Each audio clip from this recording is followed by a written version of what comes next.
What is up, everybody? It's your boy Mucho.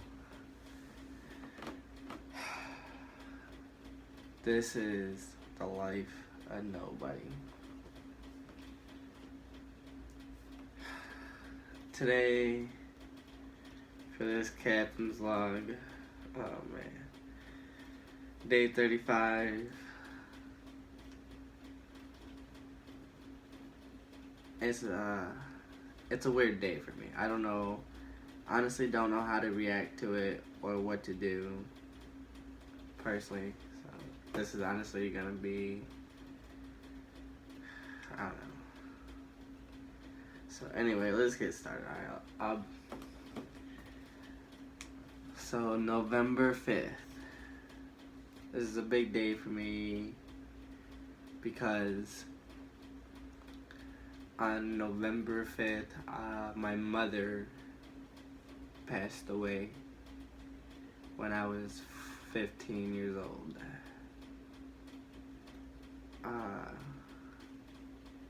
She had a rare blood disease that was eating her alive, literally. And she passed away. She died at home. She actually died not too far from here. I used to live right here in the corner of my street as a kid. And before she passed away, she told my family that she didn't want to die in a hospital, that she'd rather die at home. So we gave her that wish and we brought her back to the apartment. And yeah.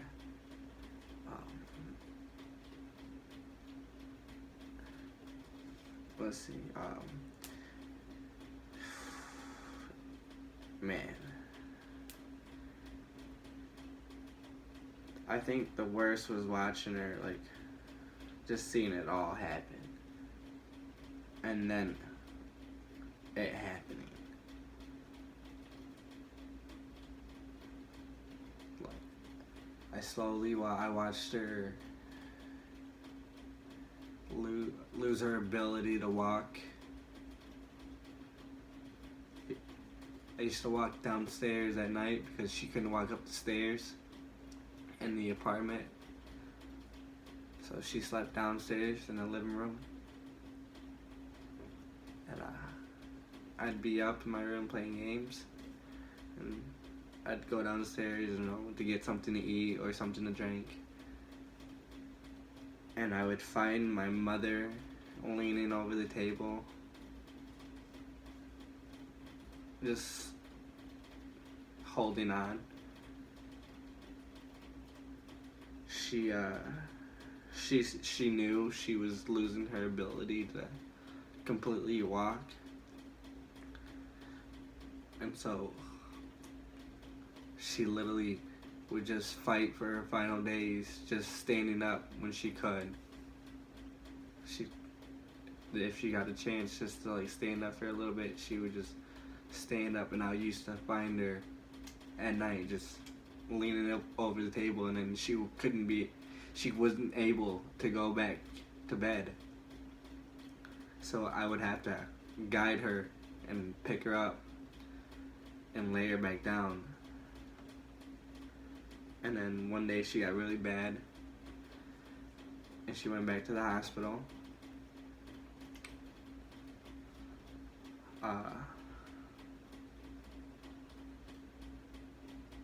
I didn't see her for at least a couple weeks.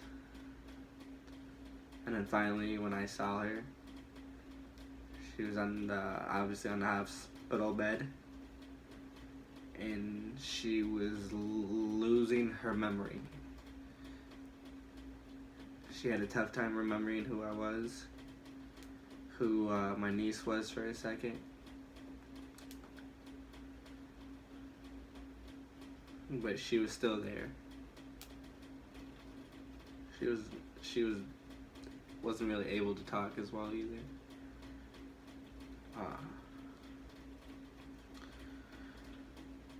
Then finally we talked. My family discussed it and decided to bring her home.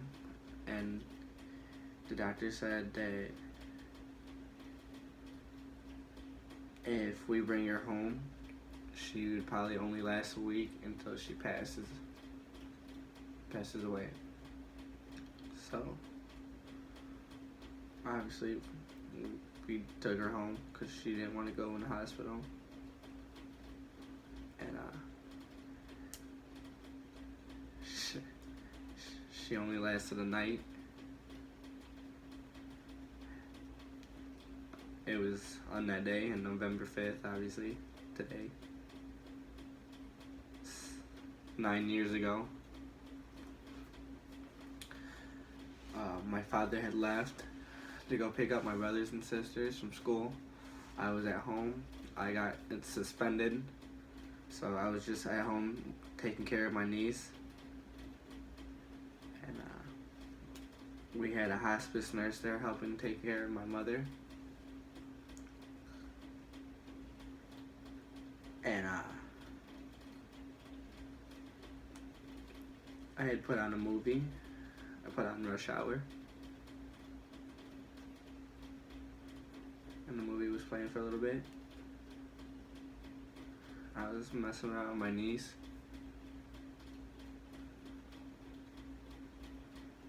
And she ran over to my mom. I was looking at her for a second. I remember she smiled. She looked up and started gasping for air. And then it happened. She stopped breathing.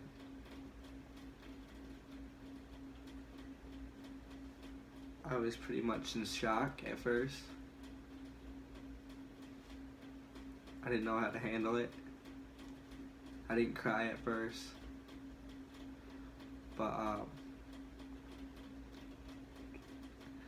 I was there by myself. And I knew I had to make the phone call to call my family, her family in Texas, to let them know that she had passed. And once I called, as soon as I let them know, as soon as I said she passed away, I broke down and started crying. And I couldn't talk anymore. And that was it. And then I remember my brother and my sisters and my dad coming home, finding her obviously dead. I remember my dad screaming and started crying. Everybody was just frozen, standing there crying.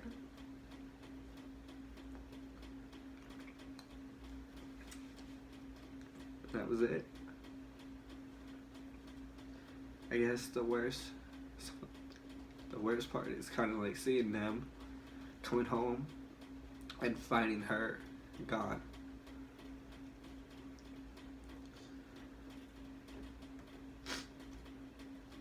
I remember when the last breath she took, as soon as she took it, I looked at the clock and it was 11:55 a.m. and I've never forgot it.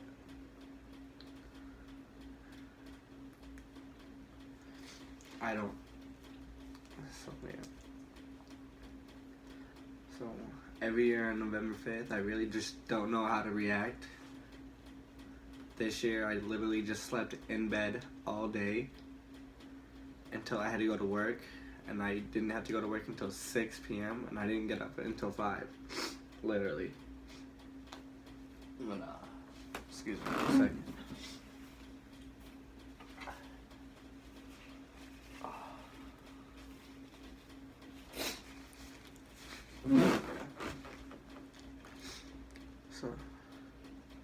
was thinking about calling in and saying fuck it and just staying home. Instead I went in so I can have something to distract me. So as I was working, pretty much the entire time I listened to music. And I just wanted to dance. So obviously I had to work. So I just listened to music as I worked. And finally when I got out, I just came home, hung out for a second, and I danced, practiced, really just learning some new stuff for myself. Just to distract myself. I mean, I don't really know what to do. I don't know how to I don't know what to do on a day like this. Like, am I supposed to sob and be sad, or like be happy and celebrate? Like, I don't know. I don't fucking know. So that's why I don't know what to do on a day like this. I'm just confused. But yeah. It's a lot of pain that I live with. Something I deal with a lot. So yeah, that's pretty much triggered a depression as a child for me. I just completely shut down. I gave up on school completely. I actually didn't even graduate high school. I got my GED because I just couldn't cut it in high school. Literally, I just completely shut down. But still, like, I keep trying. I'm trying to push myself, and that's why I still do. Like, that's why I'm doing this. I'm trying to push myself and hopefully become something, at least for her and for myself. Like, I just wanted to know, at least in the end, that I grew up to become something, to be somebody. So yeah. Oh, I'm done. We can talk about it later a little more. I don't know. Thank you for listening. This is probably one of my realest videos I can tell you about me.